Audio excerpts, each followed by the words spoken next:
podcast where two longtime friends and sometimes a guest talk about their favorite games from the perspective of an average player. My name is Andrew Kimball. And I'm Dylan Wren, and we are your friendly neighborhood gamers.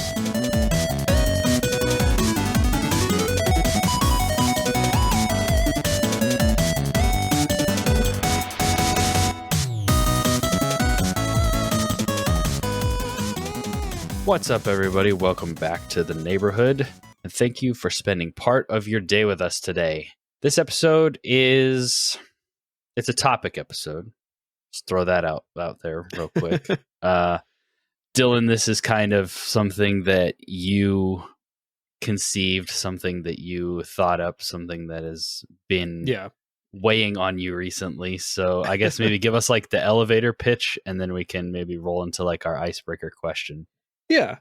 So I guess the long and short of it is I'm a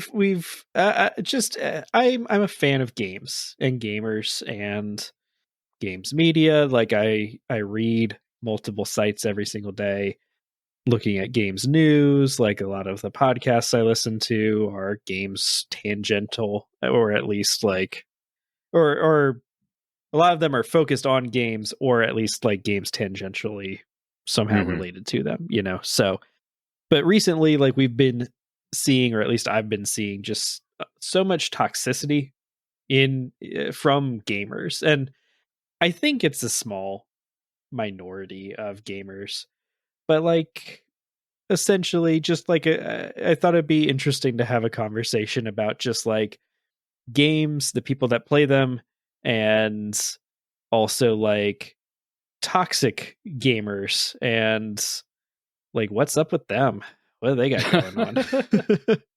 Yeah, so I'm very interested to see where this goes, very curious to see how this conversation goes. It kind this of may never come out, we'll see. Well, it kind of reminds me of the LPF days where we would just come up with like a more fluid topic almost and just kind of pontificate about it for a while. And some of those conversations were some of my favorite. Did they necessarily do the best as far as download numbers? Not really, but I enjoyed having them. So I am excited to kind of break this down and get into it. Yeah, if we can figure out a clickbaity title for this one, you know, maybe it'll... Well, I feel like there's definitely some directions you could take it to. Like, why do gamers suck? Yeah, exactly. You might reach the wrong audience, though. Yeah, that's true. Before we dive into the meat of it, though, I got a question for you. It's, I guess, kind of a two-pronged question. A, are you planning on getting and playing Baldur's Gate 3? And why haven't you already? Why are we not playing it yet, I guess. Yeah. Definitely planning on getting Baldur's Gate 3. For me, the biggest holdup right now is I'm waiting for it to come out on Xbox. So I don't know that they've basically said we are working to get it running like split screen or like co-op or something online. There was some sort of like feature that they were trying to fix that they didn't have ready for the Series S specifically. Yeah. And so they were basically like, once we get that working, we're good. I think it's local multiplayer is what they're struggling with, is getting, because they want every version of the game to have parity with like across all consoles, and they don't want to make any sacrifices or concessions for the Xbox SKU. Yeah. I was listening to an interview with like the director, I think it was, on the Friends Per Second podcast, and it was really interesting hearing him talk about, you know, just their process in the game and early access. And it was a really, really good interview.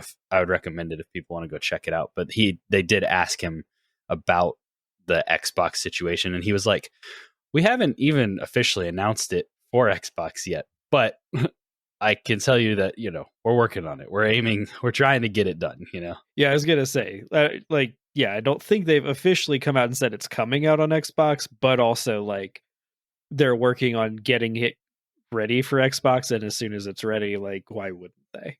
Yeah. Granted, there could be some weird edge case scenario where like it just never works, but I don't really see, like, I'm pretty sure Microsoft would send engineers to help them get it running. That's already over. happening. That was part of the conversation, was that in order for them to achieve parity on the Series S, like Xbox and Microsoft were now working with Larian to try to get that, up and running quickly.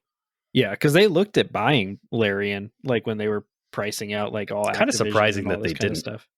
Well, I think at the time, Baldur's Gate hadn't even come out in early access yet, and so it had been like 6 or 7 years since they released a game, and so it was kind of like one of those, like, they release good games, but it takes so long, and we kind of need stuff now. So, which, if they had bought them, they would have Baldur's Gate 3 out now, when they're still waiting to release like Avowed and Fable and all these and Hellblade. But so, but it is interesting. Like, I'm big fan of like just Dungeons and Dragons stuff. So it being Dungeons and Dragons 5th edition, the game, is pretty cool to me. Plus, like, it's I haven't finished any of their other games, but I've played the Divinities, like Divinity 1 and 2, and like really enjoyed those and like how they worked and stuff. I don't know that you'd be like, it falls sort of into that Diablo sort of top-down isometric view, so I don't know how big into it you would be, but also I think like the cutscenes look more like a Dragon Age Mass Effect kind of, or like dialogue and stuff looks more like that versus like Diablo, where it's all kind of just top down until like the big pre-rendered stuff. So I definitely want to check it out. Partly because it's so high profile and it's getting such praise, but I'm down to wait for the Xbox version. And I could definitely see the perspective being a knock against it for me, but I did play Baldur's Gate. I want to say, is Dark Alliance a Baldur's Gate game? that's a different game. There's Baldur's Dark Gate. Alliance is a Forgotten Realms game, which is technically like the same world as Baldur's Gate, but I played a Baldur's Gate game like way back in the day, and there's Baldur's Gate 1 and 2, and then they've got some like, I guess it was expansions. 2. It must have been 2, but that was like really my only experience with the series. I've definitely thought about playing some of the other Larian games, like, because everybody talks about just what high quality games they are, but I just haven't ever pulled the trigger on them. And I mean, there are some on Game Pass, I think. I don't know, because there's like Pillars of Eternity and like 1 and 2, I think, are on Game Pass. But I think that's what I'm thinking of, because Obsidian made them, and they look very similar, like in style to Divinity, Original Sin, and Original Sin 2. That might be what I'm thinking of. I think it's two different. I think it's Obsidian that did those games. Could be wrong. That would make sense why they're on Game Pass. Yeah. And so it's, it's a very similar. I think those ones are still well regarded, but just a little less so than like, not like they're terrible. I think they're still like 8s or 9s, while Divinity Original Sin's like, I think, higher than that. I don't know. Don't quote me on the way Joe talks about him. Divinity Original Sin 2 is 10, and then I think some of the other ones are not as good, but still decent in his mind, which is high praise for a video game. Exactly. Look forward to our Baldur's Gate 3 review next year, or whenever. Well, I was going to say, eventually when we get it, it's like 100+ hours. So I didn't say we would beat it, but we could still review it. Yeah. I'm looking forward to it. I've kind of kept myself in the dark with like, I haven't watched any of the like people streaming it or really any YouTube videos or anything on it. I've just kind of been like waiting on it to eventually come out. And like, if it doesn't ever come out on Xbox, I'll still probably get it on PC, or maybe PlayStation 5, I guess, eventually one day when I pick one of those up. Yeah. But I'll probably buy a new computer before I buy a PlayStation. So the best way I've found to like avoid spoilers online is just to clog your feed with Marvel Snap content.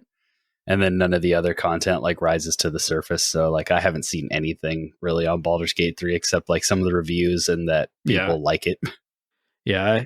I have the opposite problem where I have to skip a bunch of Baldur's Gate content and then I don't really get any Marvel Snap content. So I just show up in the game and like cards are completely different. And I'm like, what is happening right now? I didn't get any warning that my deck is now completely like dysfunctional.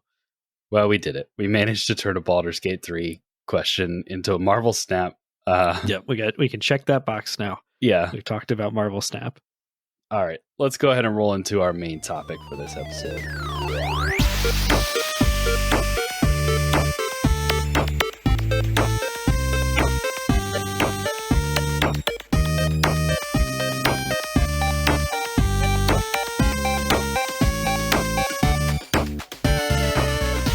All right, Dylan, kick us off. All right.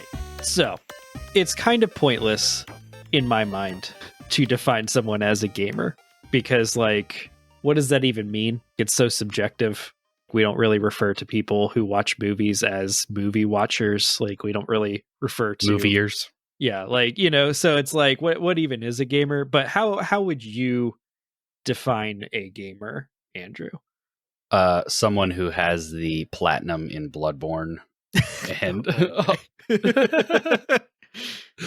I mean, when I just hear gamer, especially just in like the circles that we kind of exist in online and like our friend group and stuff, I kind of just think of like those people, like our peers. Like there's the gamers like Joe that we already referenced who are really into like systems and, you know, the kind of really nerdy side of gaming.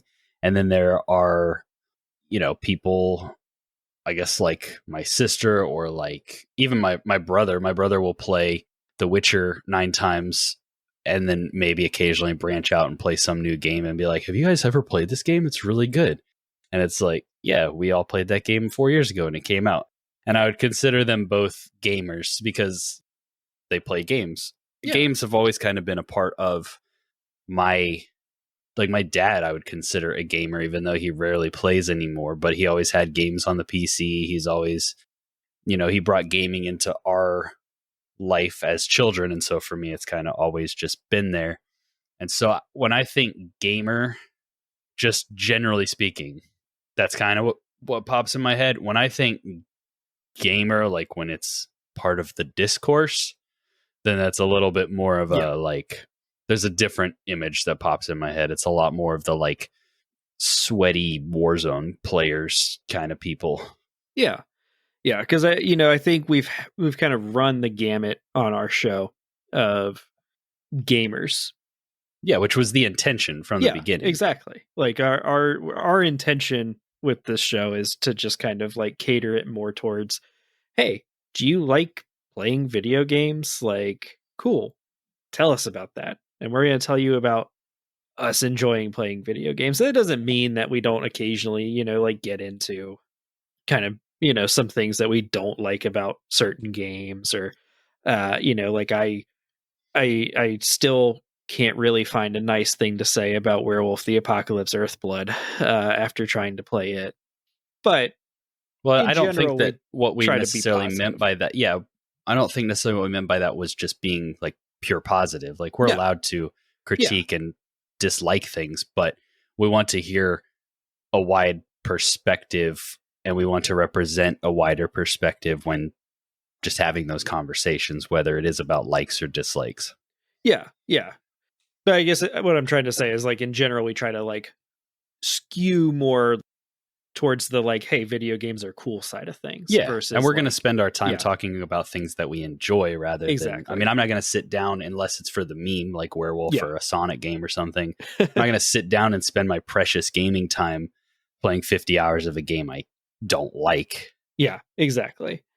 And like I said, we've kind of run the gamut, you know, like we've definitely had people, you know, like Joe, who basically has like a second job playing World of Warcraft. Very hardcore, you know, gamers on the show. People who, you know, stream and stuff, like who it is kind of their job. Right. And then we've also had, you know, like my sister was just on an episode about Diablo. Diablo is probably the only game that she's played this year outside of like Disney Dreamlight Valley. And, like you were saying, I would consider all of those people gamers. Even, like mobile gamers, kind of. Like, I don't know that I'd consider my mom a gamer, but she sure does play a lot of Words with Friends. Do you think she would consider herself a gamer? No, but I Because guess when like she hears that word, she probably has a certain thought that pops into her head, and she's like, I don't want to be associated with that. Exactly. And so I think like that's kind of what I'm getting at, and kind of what spawned this topic is when you hear the word gamer, there's a certain type of gamer that pops into your head that kind of just gives a negative context and a negative like just feeling towards gamers in general. Sometimes I think you see a lot of people that don't openly refer to themselves as gamers. Like, I don't know that my sister would ever refer to herself as a gamer because of some of the negative stereotypes that go along with gamers. And Right. obviously, like, we know most people don't live up, as with most stereotypes, they're not really true. Most people are, not just a stereotype, but those stereotypes, it's like there definitely are occasionally people that fit the stereotype to a T. Yeah, I mean, they exist for a reason, but And so we've been seeing some of that reason recently. At least I have in the discourse around some games, in our YouTube comments, in just like not specifically even just our YouTube comments, but like go right. to any video game videos YouTube comments, and there's almost all just negativity, Oh, yeah. and it's one of those things where it's just like I don't know that it's great for gaming to just always be like, I would argue that those people that are leaving those video comments and, engaging in all of this discourse maybe identify most strongly as gamers, and yet do some of the most damage to being like gaming in general, just like the perception of it. And so it's really just kind of like, man, like why are you doing that? Why are you trying to gatekeep? Why are you like being so negative? Why are you tearing other people down? What's going on? And so that's just something I've been thinking about a lot recently, in our just kind of where we are in this space. So I figured it'd be interesting to like chat about it, I guess. Yeah. It does seem like maybe one of the perks of being busy is that, like, with just life and things, is that I am definitely not as deeply entrenched in the internet side of gaming as I was like when we started Level Playing Field. I feel like when we were doing that show, I was listening to like all the podcasts I could. I was watching videos. I was looking at comments. I've never been into Reddit. I've never really been into Twitter. So I've always kind of managed to avoid those cesspits. Yeah. But even so, like, I was a lot more engaged in the discourse back then. And now it's just like I've kind of fallen out of it, partially because I found it exhausting, and partially because just life is busy, and because the way we frame this show, like, that's not necessary to keep up with all the news and the stories and the, you know, if something cyberpunk levels rises to the surface, then, that's worth talking about maybe on our show. But other than that, like, we're not picking apart like the nitty gritty of the gaming world anymore. So Yeah. I feel like, especially with Diablo, a game that you've been really into, is like you've kind of that part of the internet and that kind of gamer mentality has kind of creeped into your algorithms and stuff more lately. Yeah. And so you've just, because I know that when I was playing Gotham Knights, it was just so exhausting to get on the internet and just be like, here we, and like, we made kind of a meme video about Gotham Knights. Like, it wasn't a great game, but we had fun with it. And when we talked about it in a more, I would think, probably positive and fair light than the just fire that was the internet around that game until the next thing came out. Yeah. And so I think that mob has kind of moved over to like your neighborhood now, and it's frustrating you. And that's kind of what spawned this. And Yeah. I get where you're coming from. And I also find it exhausting. Yeah. And that's kind of the crux of it, is just like it is an exhausting like mess. And granted, like most people who are listening to this podcast, I doubt would fall into this category at all. No, but they probably experienced it. But yeah, they've probably like, because like you said, if you're just kind of like hanging out talking to your friends that you know in person, you may occasionally run into somebody who's got nothing but negative things to say about a video game. We know occasional people who will just kind of be like, yeah, this game is just always kind of pinpoints like all the negative things about it, and is always just kind of like making it like a kind of joining that internet firestorm of just like, well, this is what the internet's like dumping on this week, so let me join in.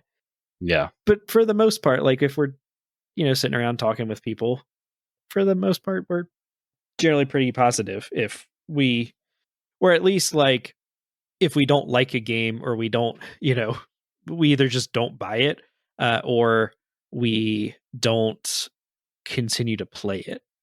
I'm envisioning kind of in the future Starfield coming out. We're on the verge of Starfield coming out. What, like next week after, or is it September? It's like the first weekend of September, I think. Okay, yeah, so a few weeks out from. Yeah. Well, I'm not going to do the math on when it comes out for the people listening to this, but for us, it's like a few weeks out. So September 6th. Okay. And I'm just envisioning, like, okay, I'm going to install that game. You're going to install that game. We're going to hop into it. If I don't like it, if you don't like it, if it, feels more like Fallout than Skyrim. Yeah. Like, we're just going to like quietly uninstall it. We may say, yeah, I checked it out. Wasn't really for me on the podcast. But like, we're not going to like be jumping on every YouTube video to like dump on it. We're not going to be like posting countless things on Twitter or Reddit or all these other, social media sites. We're not going to be looking for every promotional post that Microsoft makes to like comment, your game is terrible and I hate you. Like we're not doing any of that stuff, because come on, why would we? But I can just see it now. Regardless of if it's good or not, there's going to be so many people just like losing their minds, like making all these videos, commenting, blah, blah, blah, about just like things they hate about it. And it's just like exhausting, because it's just such like a negative energy. So, yeah. And like you said, it's Diablo 4 right now. It'll be something else, Baldur's Gate was good. So they didn't migrate over there. They're still kind of congregated in Diablo 4 for right now. But yeah, it's one of those things too where I think a lot of gamers, in the air quotes, Yeah. that probably don't realize that they are way more hardcore of gamers than most people who play video games.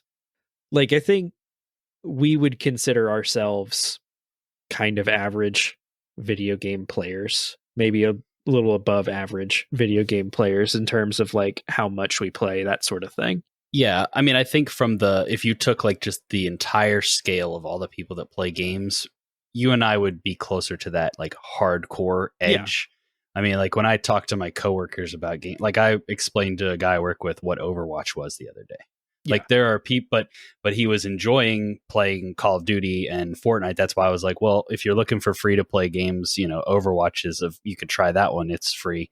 And so when you kind of take it into perspective of people like that, it's like, yeah, you and I, we have a podcast about video games. We're probably on that hardcore spectrum, but we try to keep our perspective more on that like middle ground. And we try to, I feel like on the spectrum of gamers, where hardcore and like has never touched a video game is, like we are definitely more on that hardcore side of the spectrum.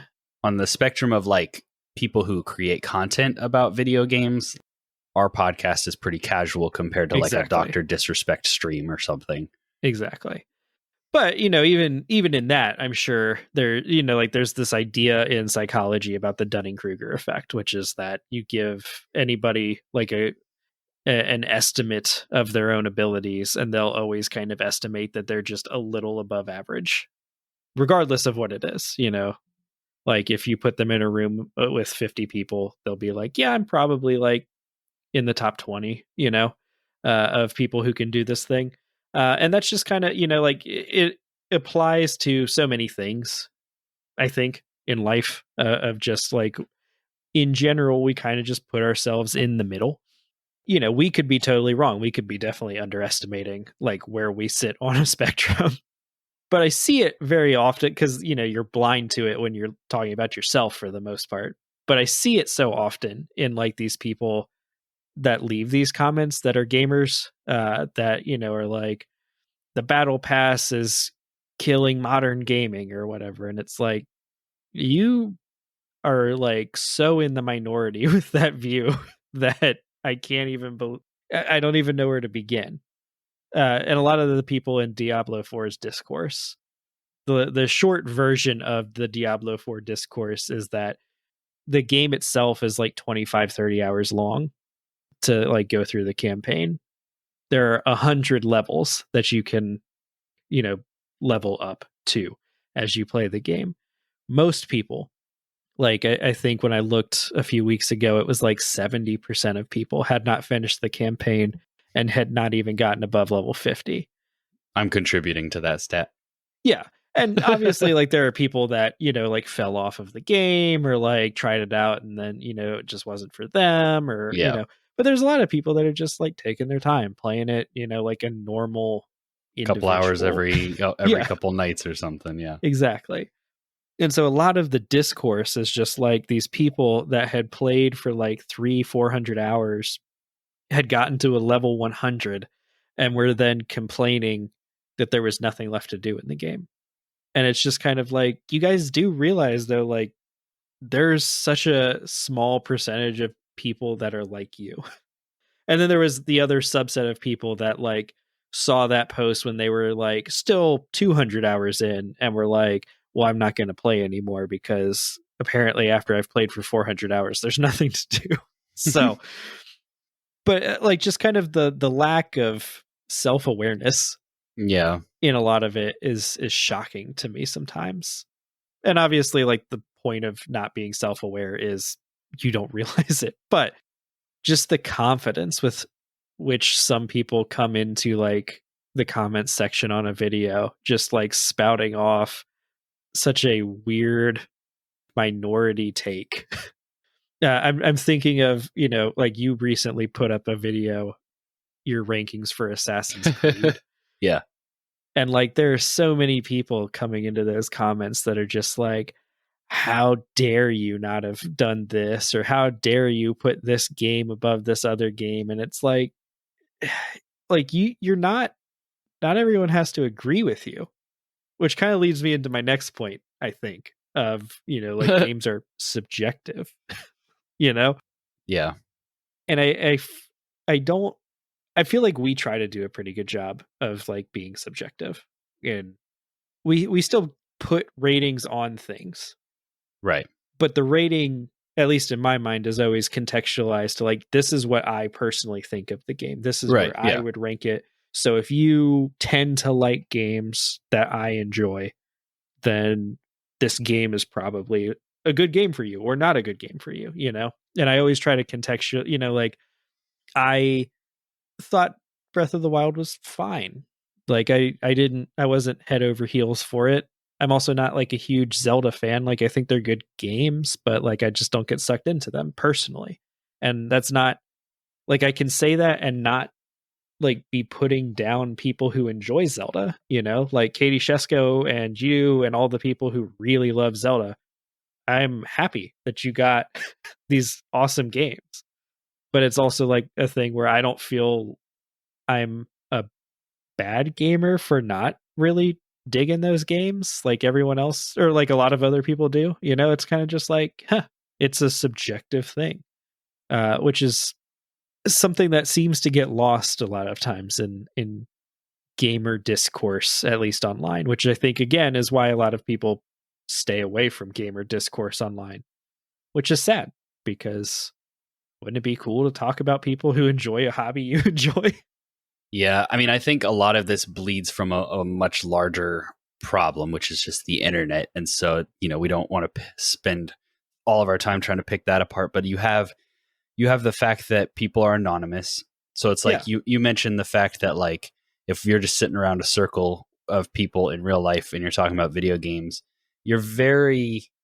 it's way less likely that you're going to get someone that just downright just like tells you you're a moron because you like this game to your face. Yeah. They're going to come at you with a much more tactful way of saying, yeah, I didn't really like that, but and that's internet versus real life. Yeah. And then yeah. you have the fact that the internet kind of, and especially in gaming and like entertainment, like runs on hot takes. So everybody thinks they have to have a hot take. Everybody thinks they have to say something like edgy and spicy, and like usually that means negative so that they can gain traction, so they can get their attention, so they can be popular for however long that people are clicking like on that post and notifications are popping up on their phone. And so all of that kind of combines into this machine of just this buzzing, this like negative buzzing of just like people whining and complaining on Twitter, YouTube video, like comments and YouTube videos. And it's also very easy for us to kind of like focus on that. You mentioned the Assassin's Creed video. We've gotten a lot of really cool feedback on that video too. Like a lot of people commenting and being like, hey, great list. We had the same like number one. This is how my games are, like the ones I really love.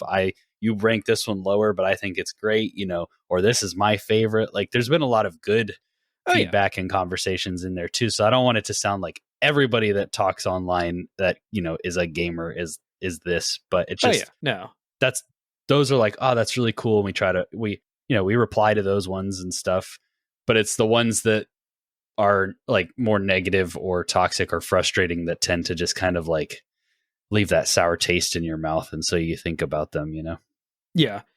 Well, it's, it's definitely one of those things too, where I think it was Joe who I was talking with, and we were talking about just like MMOs in general, because like there's usually when you have an MMO, you have people like Joe who are doing it as basically like a second job, putting in 40 hours a week on it. People get really invested and opinionated about that.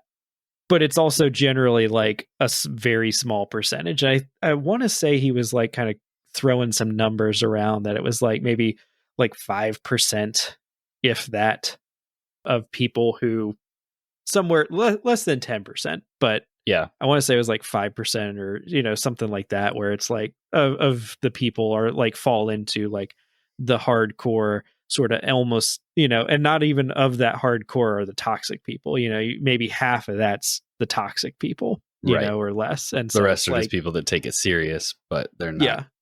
And so it's super negative. And we were kind of talking about it in terms of like how it's hard to develop an MMO for millions and millions of people and keep it ongoing, because you're trying to make everyone happy, but the loud ones, the ones that are like creating the content around your game, are generally the hardcore. And if they're not happy, then they make it sound like your game is terrible. Like I'm seeing it a lot right now with like Diablo and Destiny 2 and stuff, where like a lot of people are just a lot of the very hardcore people are upset with Destiny 2. I haven't played a lot recently because I've been playing Diablo, but I've still hopped in and done some stuff, and like I've been having fun. I've thought it was fine. Like I haven't minded. They put fishing into the game. That's cool. So it's one of those, like, I think the more of the problem to me stems from like the people who create the content around these things tend to be the ones where if they're unhappy, they're very negative about it.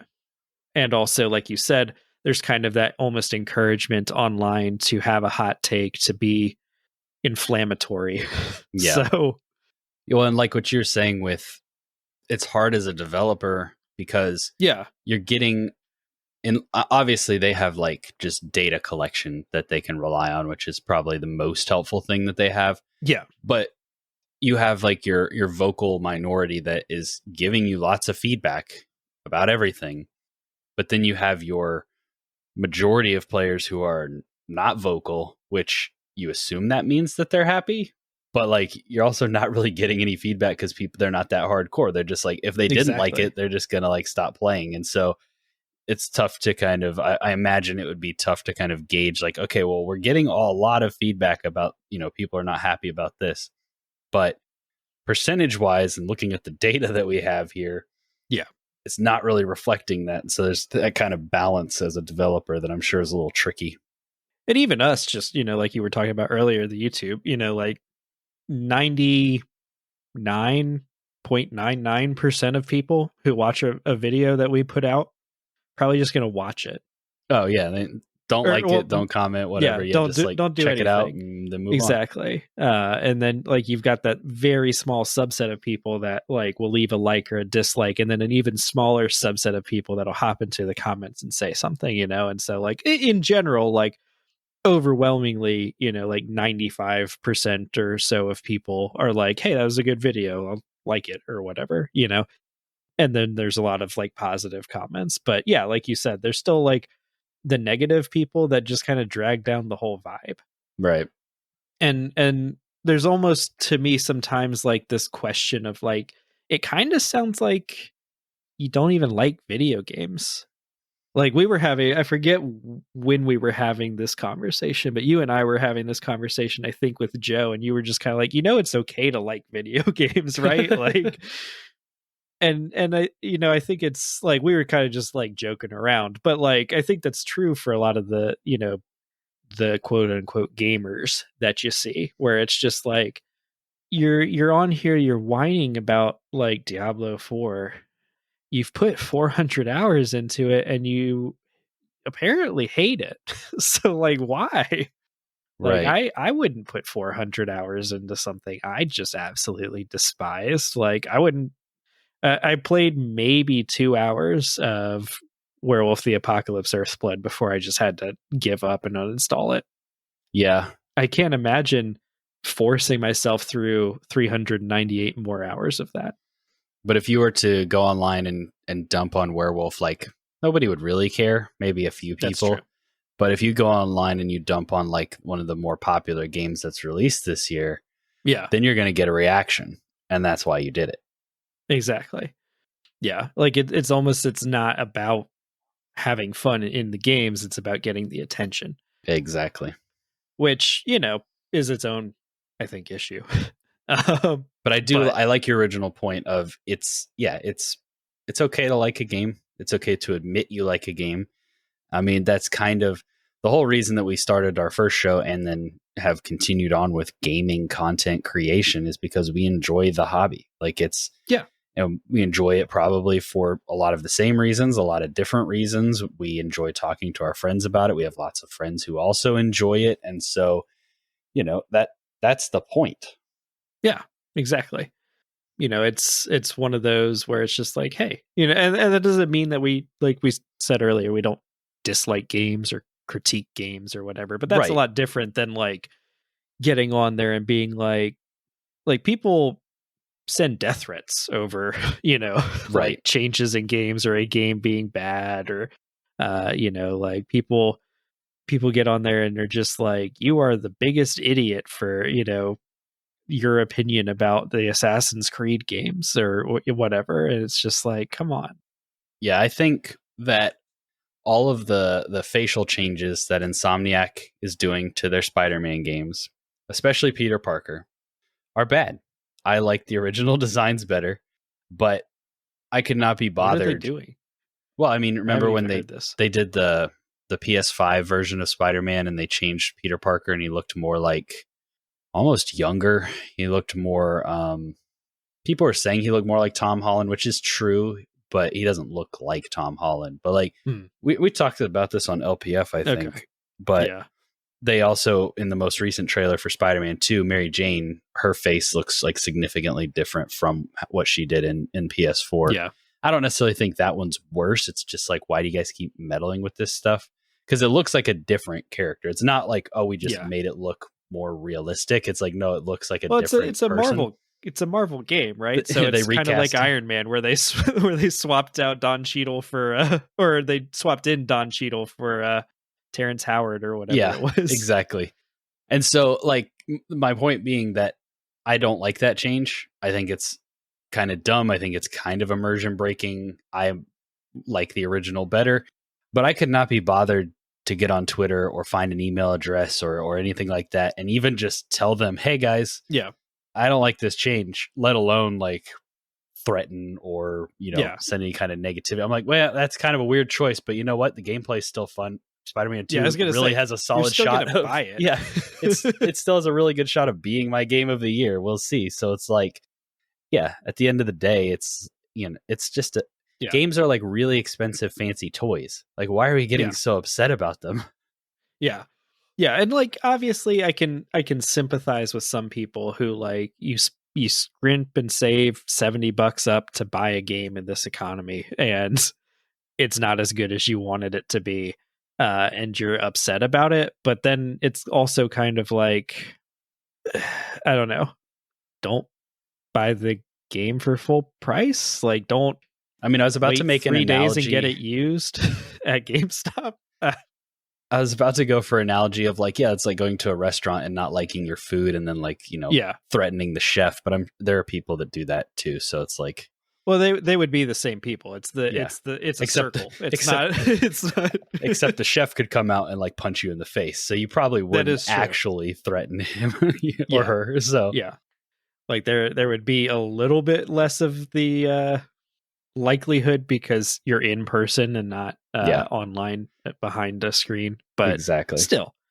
But there's also, like, I don't know, if you're listening to this show, thank you, and well, yes, thank you. And like you're getting a little defensive about some of the things that we're saying, you may need to like kind of take a look at yourself a little bit, just because it's like, yeah, a lot of what we're saying is not meant to be like triggering for anybody. It's more so just like, hey, be nice to people. Enjoy things. Like, if you don't like a game, don't play it. Like, if you're not having fun, don't go write a death threat. Just uninstall it, sell it back to GameStop, buy something new. So yeah, and I do want to touch on kind of like, I don't want this to sound like we're saying that we all need to like just hold hands and sing Kumbaya all the time, because I like part of gaming and like talking about games and enjoying games as much as I do is I like when you say something wrong about Sekiro and then that lights a fire inside me and then we go back and forth and we debate it and we have like these more, but we know that it's in good fun and we know that we're not like, I'm not actively angry at you because you attacked Sekiro, because that's like part of my inner being, but I enjoy the back and forth, and I enjoy that in like our Discord servers and stuff like that, where it's like you know who's on the other end, or you know that this is more of like there's like-minded people here, like we can have these kind of conversations without them like going too far or just getting out of hand. And so I do think that part of the conversation is fun and can be healthy, and it's definitely healthy to critique games and point out where they fall flat and where they didn't hit the mark for you, or even just like in general. But it's more about like how you do it, like as opposed to what you're doing.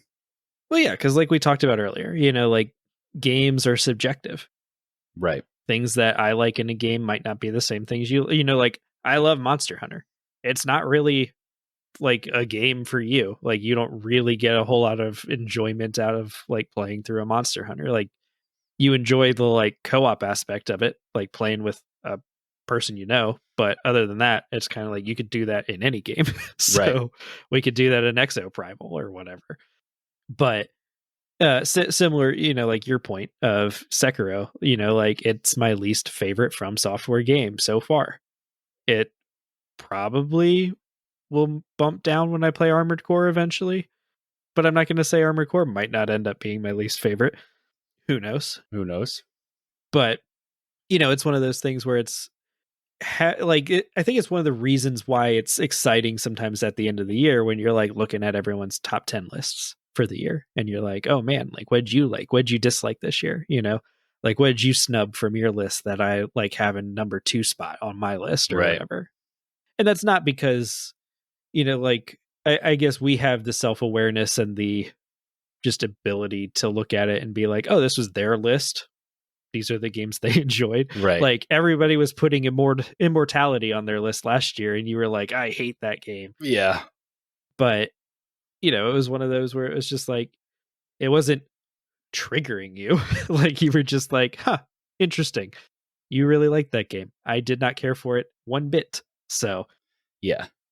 So it's I don't know. Like it's healthy to have disagreements, like if we sat down and rated anything, like we'd probably come out with different lists because we have different personal preferences, like Marvel movies, Star Wars movies, movies in general, TV shows, breakfast cereals, Hey, no future spoilers. So, but yeah, like everyone has different tastes, and so sometimes it's surprising that a small vocal angry minority of people don't seem to get that everyone has different tastes and not everybody has to eat Raisin Bran all day every day. Like you can have other cereals. It's okay. Nah, keep eating your Raisin Bran and save the good stuff for me. Exactly.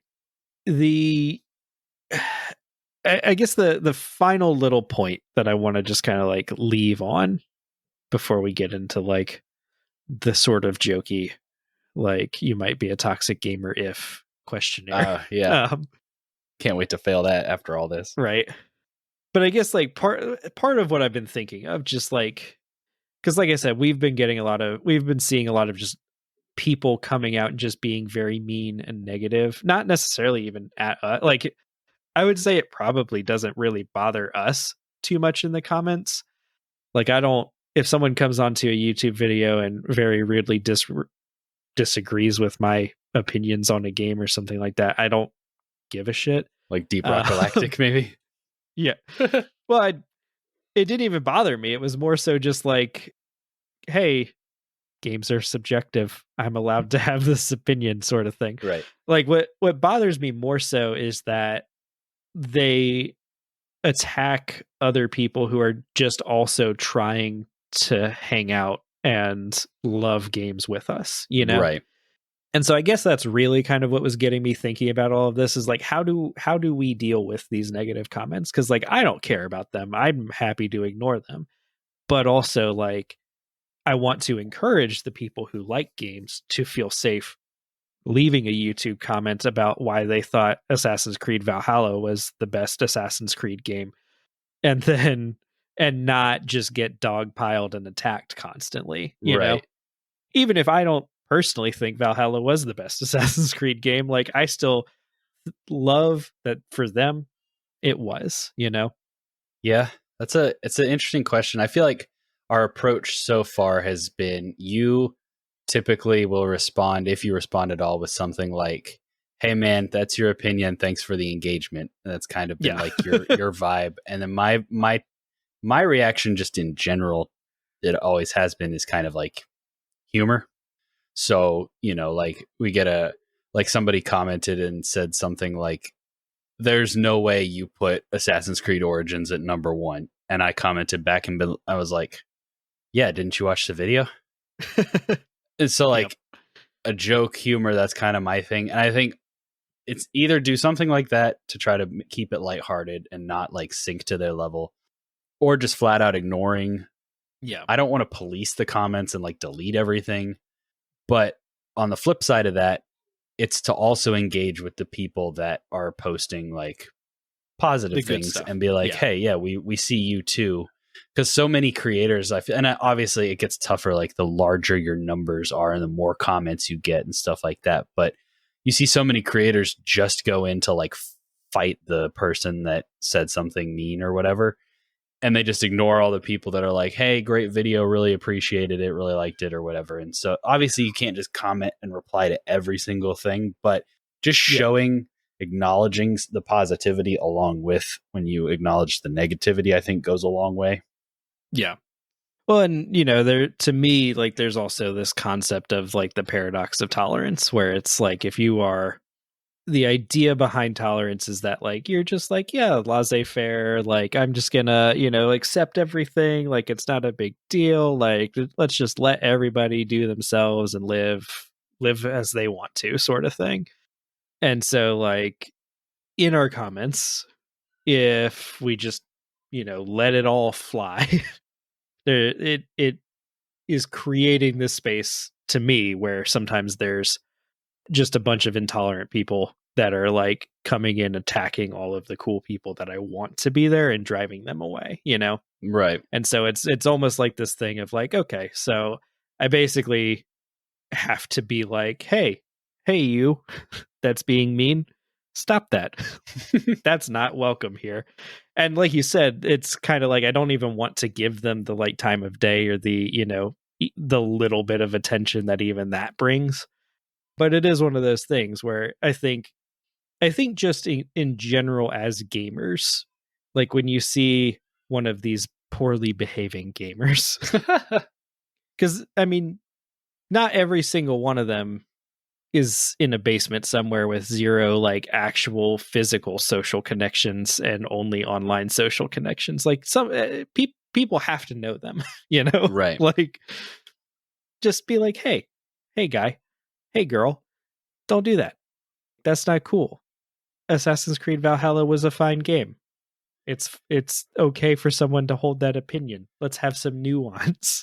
Yeah, for sure. I think like if you're speaking specifically about like if someone Yeah. comments and someone else is like commenting on like attacking them in the comments, Yeah. then yeah, that's definitely somewhere where I feel like we should step in.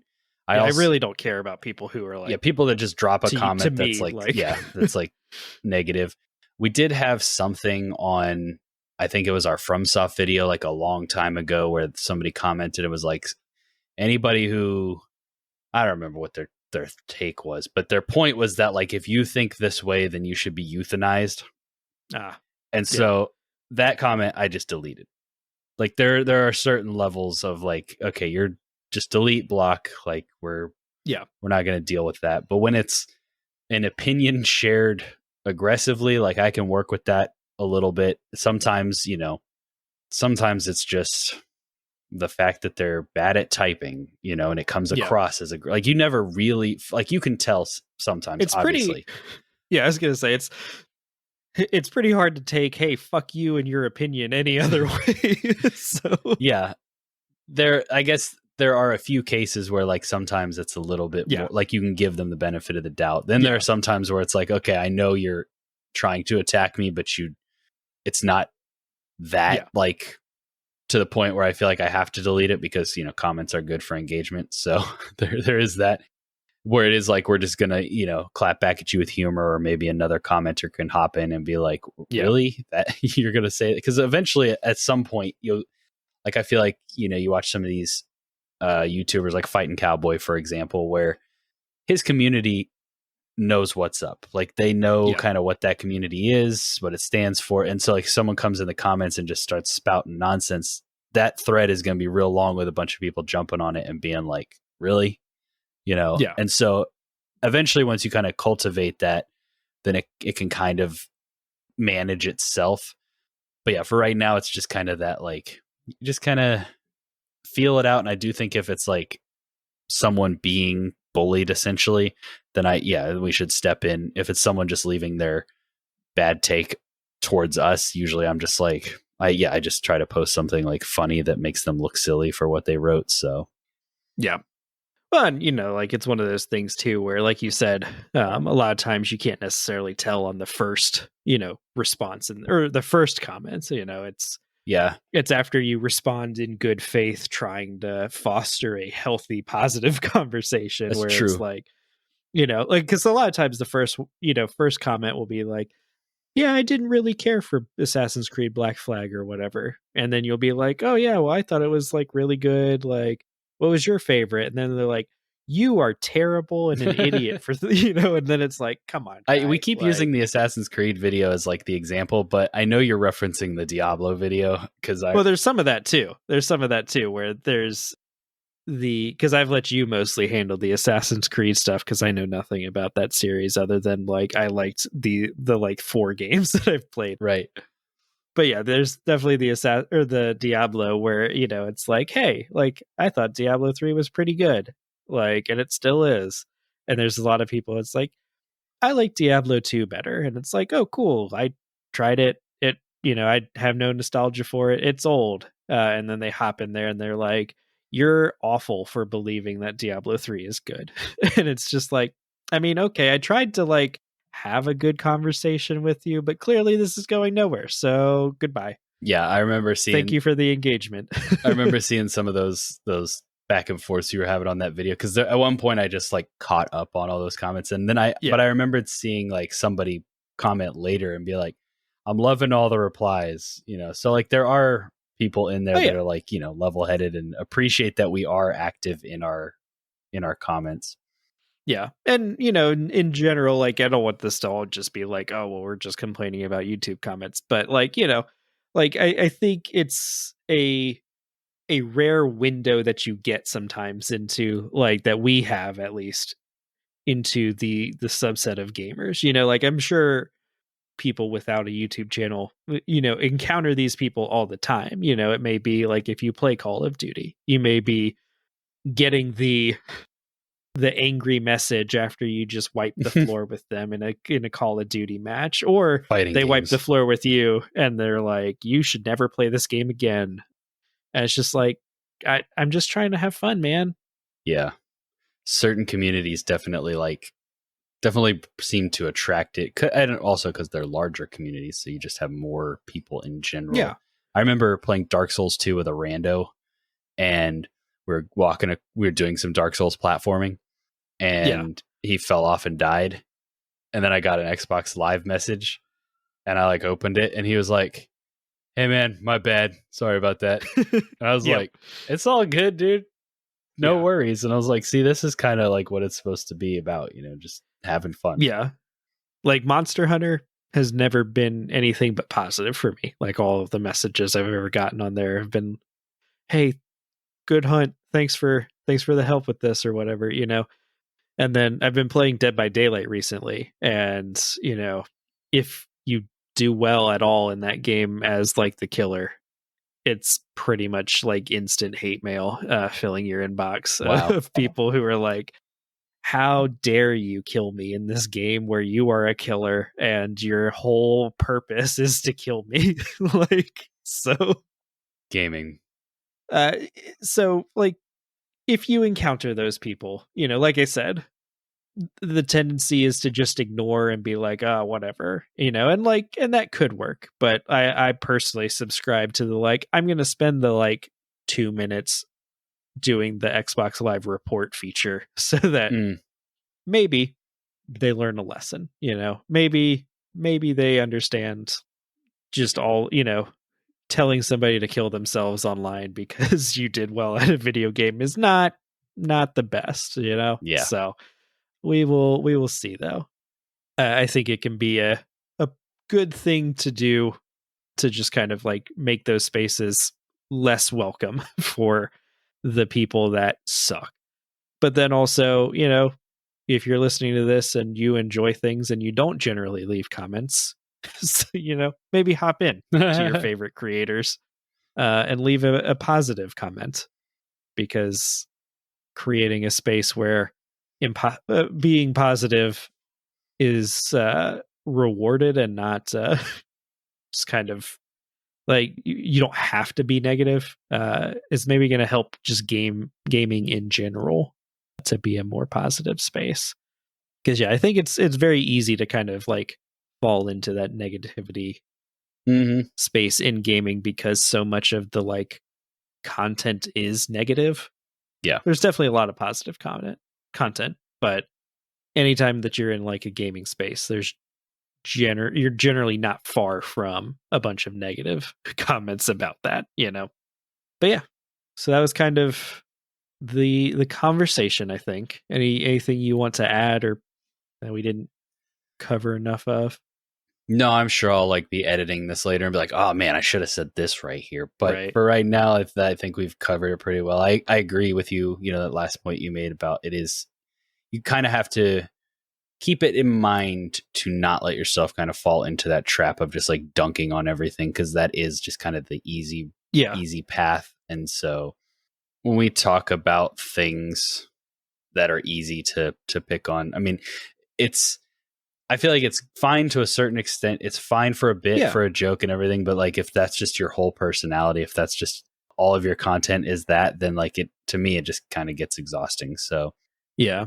Well, and I think there's, something to be said for like, if you go looking to be negative, like you're just not going to find any enjoyment eventually, like you're just always going to be like looking at all of the negative bits and pieces of a game to the point where you just don't enjoy playing games anymore, and like, if you're always just like, it like you said, if that becomes like your personality, of just like, well, I'm just going to nitpick and talk about all the things I hated about this game because talking about the good things is a little too vulnerable for me, or I just didn't enjoy any of them. It's like, well, okay, like now you're just kind of this person that is kind of just like a depressed gamer who hates everything that they touch, and so like, congrats, I guess.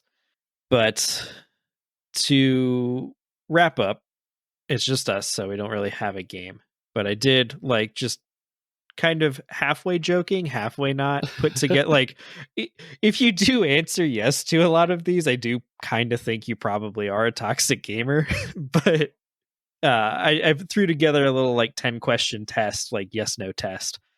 I probably shouldn't have told you if you answered yes, you're probably toxic, because now that'll skew the results here. I mean, I'm sure I would have got picked up on the gist of it. Yeah. So the questions I threw out there, and you can let me know your opinions on these. So, Okay. people who primarily play on Nintendo Switch or mobile phone are not gamers. Yeah, it's 100% correct. I mean, get out of here with that. I have probably played on my phone more in the last few weeks than I've played anything else because of Marvel Snap. So it's like, Yeah, that's not. And like Nintendo Switch, I mean, you can play Nier Automata on that thing now. There's real games on it. No, right. But Red Dead Redemption's apparently coming to it. oh, So yeah, talk about discourse. They may be leaving Diablo right. soon. Don't worry. Yeah, right. A game that runs below 60 frames per second is probably bad. No, I mean, Tears of the Kingdom ran at 30 most of the time, Yep. and it's a fantastic game.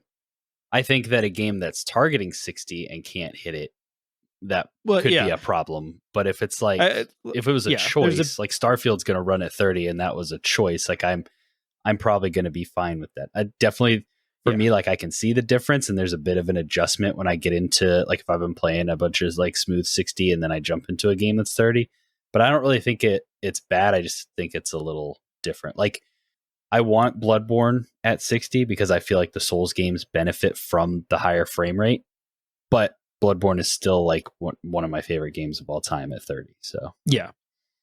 Well, because it's, I think frame rate often is tied to like people trying to put some sort of a numerical rating on things instead of acknowledging games are subjective. And like, because you can like subjectively and prefer a higher frame rate, but there is a difference between a game running at 30 frames per second, like you said, when it's targeting that, or just on a Switch, or something like that, and a game that is broken, and right, the frames are not 60 because it's chuggy, like it's not running. yeah. Like there's a big difference between that.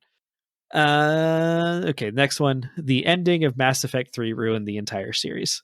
Yeah, So absolutely. I tried to play the first game, fell off of it, and it was all because of the ending to 3. right. So but yeah, that was one of the first big online fits that I remember from the hardcore gamers. Like, as I was kind of dipping my toe into actually like following Yeah. like video games media and stuff more regularly was just the online, like people sending. That was the first game I remember a bunch of people sending death threats to developers over. I'm sure it wasn't the first, but that's the first one I remember noticing, because everybody was like, what? There weren't infinite choices based on how I personally played the game? I can't believe this. 0 out of 10, I'm going to send a death threat. So, battle passes have ruined modern gaming. They haven't yet, but if this keeps up.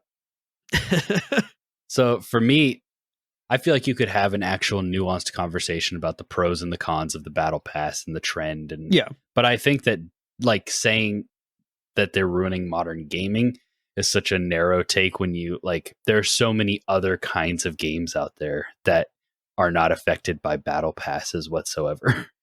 Yeah, because, like, obviously right now we live in the time of like live service games that have a battle pass in them. That is kind of the hot thing right now. And, because I can have a more nuanced take, and it's not a black or white, like full on yes, full on no sort of thing. I can understand it's like, yeah, games are expensive. They've bumped up the price to 70. They're trying not to bump it up any higher. So they're, trying to figure out some other way to continue to recoup some of the costs there, or, fund development, blah, blah, blah. Yeah. And so it's like, yeah, does every game need one? No. Are there bad battle passes? Yes. Does it bother me when a game has a battle pass? Pretty much no. Like, not at all. Okay. Yeah. There's definitely ones that I like more and like less, but it's, yeah. I would not say that they're ruining modern gaming. Cosmetic microtransactions take away from my enjoyment of a game.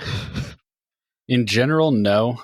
I do think that like when I'm playing Call of Duty, rarely when this happens and I see people running around with like pink diamond covered guns and stuff and like wearing like these neon color. I'm like, it doesn't change the weird gameplay, obviously, but it's just kind of like, what happened to Call of Duty, So yeah, it is a bit odd when you see this sort of like gritty, realistic shooter, and it's a bunch of neon lights running around and whatever. Yeah, I saw a like advertisement for PUBG Battlegrounds, as it's called now.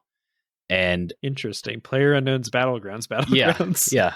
Because PUBG is like the parent of like those games now. But I would not have known that was what the game was that they're advertising until I saw in the corner that it said PUBG's Battlegrounds. Yeah.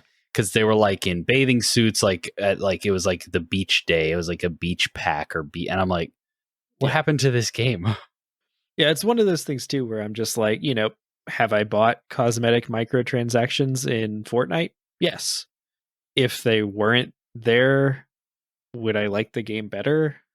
I don't like to me they don't affect enjoyments of a game at all. No. Like I feel like they're definitely, and again, this is a joking thing, just because you don't it affects your enjoyment if they they're taking away from your enjoyment being there. That doesn't mean you're wrong or you're not allowed to have that opinion. But if you're vehemently against it and you're like, this is ruining modern gaming because you can be Batman in Fortnite, that's a bit toxic. Yeah, I think Fortnite does it well. Obviously, that universe like lends itself to wacky characters and stuff. And in general, I like cosmetics. It's the same thing. There's like a nuanced conversation about like, do they do it well? Is it implemented well? Like when we were playing Destiny, is like, I love looking cool. Can I earn some of these cosmetics without spending money? Can I earn the premium currency in a different way? And if I spend my real money, what do I get for it? Oh, I only get 1 out of the 3 Assassin's Creed outfits. I'm not doing that. It's not worth it. So it's like there are conversations to be had, and there are good ways and poor ways to implement it. But yeah, I ultimately don't think that it's if the core game is still good to start with, I don't think having cosmetics on top of that you can buy for money ruins that. Yeah. Games that score below an 8 out of 10 cannot be enjoyed. Well, is this the IGN scale?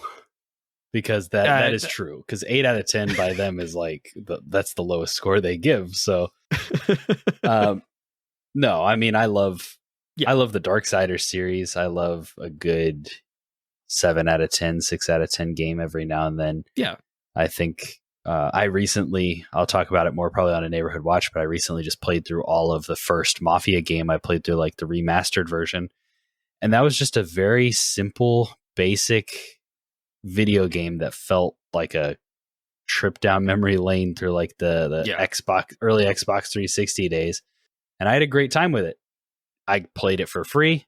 I had it like on PlayStation. I was just kind of looking for something different. I didn't have a lot of expectations. I wasn't going in expecting the, second coming of Christ. So like I had a good time with it. Yeah. That game probably is, if you were to rate it on like a modern scale, like a 7 out of 10, maybe even a 6 or something. But a lot of that is because it still plays like an old game. But yeah, I'm a big fan of like kind of swimming in sevens, as they say. Yeah, well, it goes back to what we were talking about earlier of like games are subjective. Somebody can really love a 3 out of 10 game, People can dislike a 10 out of 10 game. The people that get just upset, don't do it publicly. Well, I think the people that get upset when they dislike a 10 out of 10 game or, whatever, it's like, or get set when somebody else dislikes a 10 out of 10 game. It's like, those are the toxic people, those are the people where it's like, it's a subjective experience. They don't all have to love the same type of games that you like. It's okay. Yeah. You're not less of a gamer because they don't like this game. They're not less of a gamer because they don't like this game. The next one. There is a clear winner between PC, Xbox, and PlayStation. I didn't include Nintendo in that list because they're the Nintendo winner. does its own thing. Oh, yeah. No, I mean, this is a whole nother subset of like toxic gamers, but no, I mean, obviously it's PlayStation, so we can just move on. Yeah. And no. Okay. It's okay. That's okay. So, but yeah, it's one of those where it's like everyone has a preference, There are good not things and everyone. bad things about all of them. I mean, yeah, everyone probably has a preference to a certain degree, but like some people, like me, I have all of them. I probably play my Xbox the most. It's like just that's like the streaming console, the one that gets turned on the most for everything. So if I have a game there, it's probably where I'll play it. But I'm not like, now I have to play a game on my PlayStation. Or, Zelda's only on the Switch. Like, yeah, I enjoy playing all three. Sometimes I wish that we could all get on the same page with our button layout, but other than that. Yeah. Well, and a lot of times too, it's, I think, preference or just, like I've been buying digital games since the 360 started that, and so for me to switch to PlayStation, it's like basically just like, I'm just not going to enjoy 10 plus years of my Xbox library, Right. It's one of it. I think it's, again, the very toxic subset of gamers who are just very vehement, like sometimes we'll play it up on our show, but there's a lot of times where it's, people really get invested in it and are for real. And that's toxic. Yeah. Next one. If I do not enjoy a game, it is a bad game. No, that's not always the case, obviously. I do not enjoy bad games sometimes, but I also do enjoy some bad games sometimes. And that's I don't really enjoy Monster Hunter or Battlefield or there's a lot of games out there that have big audiences that I don't enjoy. So it would be I'd be pretty silly if I jumped on a YouTube video and told everybody that liked Monster Hunter that they were idiots and that it was a bad game. Right? Who would do that? Games should only be played on hard difficulty or above. Now this one might grind some gears. Is accurate. If a game has an option for hard, that's what you should know. When I played Jedi Survivor, I started it on real gamer mode, on like hardest of hard, mostly because I wanted to test it out as a Souls-like to see if it held up, like if it felt. if it could kind of stand, and it didn't. I ended up dropping it to like, I think I ended up playing most of it on like the second highest difficulty, but on the flip side, that's like what I was looking for in that experience. Flip side, I just talked about Mafia. I started that game on normal. About halfway through, I played some bogus mission that was just like old and janky, and I dropped it to easy, and I never looked back. Played the whole rest of the game on easy, and I had a great time. So, I mean, The Last of Us Part 2, even for like a more modern example, about halfway through that game, maybe 2/3, I went in and I tweaked a bunch of the like accessibility features to help with like aiming and stuff like that, because I was in like the really scary part of the game and I needed to get through it. So I don't think there's anything wrong with like tailoring a game. Like I said earlier, they're basically like toys. So have fun with them. That's what they're for. Yeah. And, you know, like with most of these, a lot of these are kind of just like, hey, yeah, still kind of hitting back on that, like, people are allowed to like things. You can like video games. It's okay. You don't have to, like, games are subjective. Play them how you want to, sort of thing. Yeah. You know, not all games will give you that option. We've talked about From Software and how they refuse to, like, it's kind of just like you can play it on this difficulty and get good, or you can just not play our games. Yeah. And I'm fine with that. I don't think FromSoft is toxic for doing that, but there is a subset of toxic gamers that come out in droves to support FromSoft because the casuals can't play.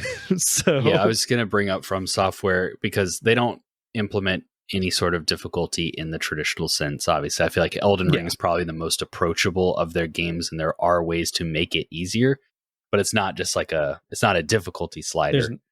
Right. But it's more of like, how do you approach the game? Exactly. You can make it easier or harder. Use the spirits, play with a friend, like all those kind of things that they implemented. But I do appreciate From Software for like doing their thing, and they're making games that they know are not for everybody, and they've managed to find mainstream success, which is cool for them. Yeah. So I do see it from the creator's side too, of like, hey, this is our vision. So I get that. I don't think that necessarily choices like that need to be forced on every developer, but I do think that if a game allows it, then there's nothing wrong with taking advantage of it if they have those options. Now, I do think difficulty options and accessibility options are two different conversations, and I think that accessibility, there should be stuff in every game for accessibility. Like, I feel like it's much harder to, if a game is designed with challenge in mind, like say Sekiro, like how do you implement accessibility? Like that's obviously a very nuanced and difficult conversation. But like The Last of Us, I feel like Sony's been doing a really good job. I feel like Ubisoft has been doing a really good job with having like accessibility settings. I feel like Xbox just as a whole has done a really good job with like their controllers and stuff like that. And so I like the trend that gaming is going in that direction as far as accessibility. But I do still think that, you know, at the end of the day, the developer or the creator of the game should be allowed to make that choice for themselves as far as difficulty is concerned. Yeah. And the final one, I would be in the right to tell someone they're awful at a game if I beat them. If they have the same last name as me, then yes, I am not. Well, this doesn't apply to siblings. Oh, okay. Yeah, that's or your wife or your daughters, because you'll have to keep them in line. Make sure that they know you're the gamer. I saw this hilarious TikTok the other day. It was kind of like memeing on like those parent videos of like one of the hardest moments as a parent. It's got like the emotional music in the background or whatever, and then it like pans over and it's like when they're complete dog shit at Mario Kart, and it's just them like running into like the side wall over and over and stuff. And I was like, yep. Yep. So no, obviously, you know, this whole thing is kind of satirical. I do think that talking smack is fun when it's in the right setting, but again, like there's a difference between talking smack between friends and family. Yeah. And, you know, talking smack online in a very like just awful way. Exactly. You know. But so if you answered yes to a bunch of those, or you felt yourself becoming defensive as we were talking about, you know, like why this is kind of satirical and like not a good thing to do and might make you a toxic gamer, you might actually be a toxic gamer. You might have accidentally been found out a little bit. But yeah, no, I mean, it's all in good fun, all in good, like I said, I don't think many or any of the people listening to this podcast would fall into the toxic gamer trait. I think that No. the community we've managed to foster on the podcast side of things anyway is people capable of understanding nuance and capable of knowing that differences of opinions don't make that person bad.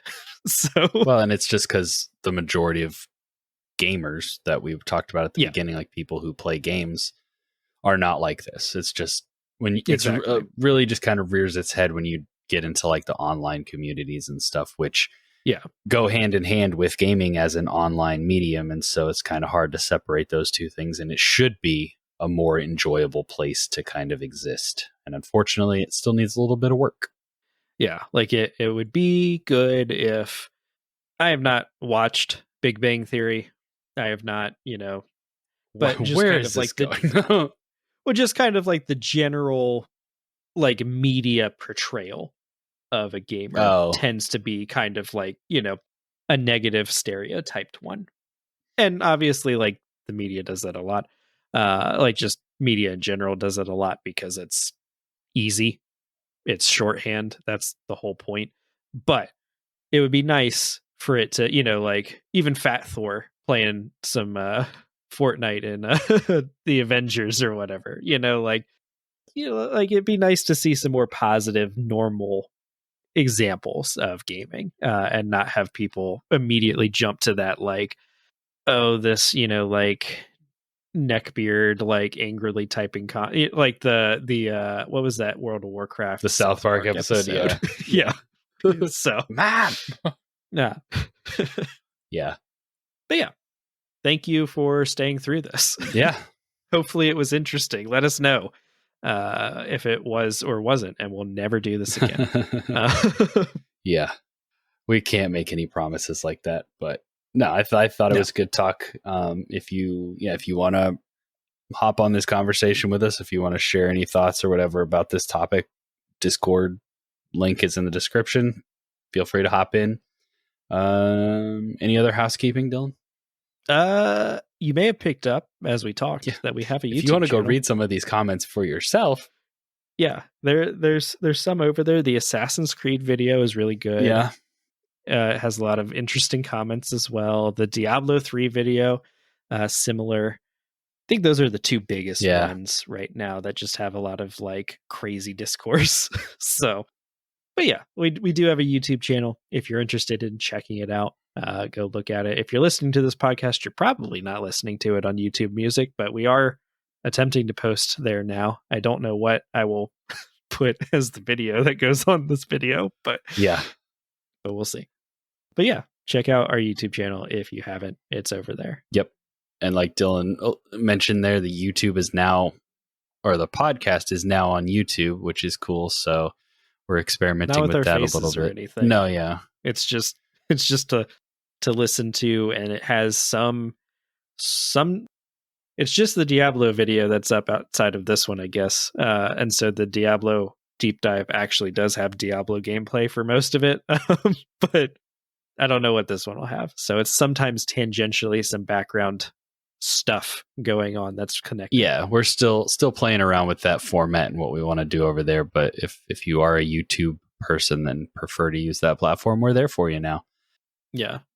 As far as the traditional podcasting apps and stuff, again, likes or ratings, I should say, and reviews help a lot, boosting us into the algorithm, which helps us with growth that is outside of our control. But also, if you enjoy the show and you know somebody else that might enjoy the show, let them know about it, tell them about it. That also helps us grow. Word of mouth is probably one of the most helpful things that you can do to share the podcast and help it grow, but it doesn't feel like that or sound like it, but it really is. So yeah. That's it for this little bit non-traditional episode. We're gonna have some more traditional deep dives into games and stuff like that as the year goes on, so we'll be looking forward to that. But until then, We will catch you all on the next episode.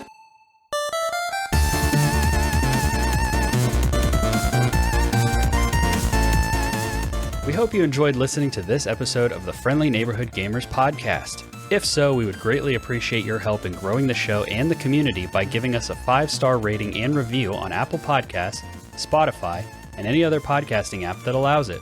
We also have some great videos on our YouTube channel, including reviews, rankings, and other topics. We would really appreciate you checking it out.